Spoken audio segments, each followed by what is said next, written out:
Hi guys, how to enable camera input in Roblox. Now open the Roblox app or website. Here's a secret most players don't know. Enabling your camera can totally change how you chat and roleplay. On mobile, tap the three dots in the bottom right. On PC, click the gear icon in the top right and select settings. From the settings menu on the left-hand side, click on the privacy tab. This is where all your hidden feature permissions live, so don't skip this step.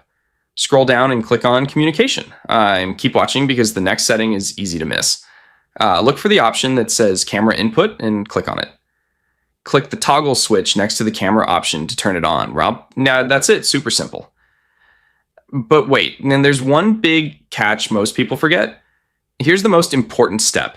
If you haven't already, make sure your account is age verified with a government ID. This feature is typically restricted to verified users only, so without verification, that toggle won't work.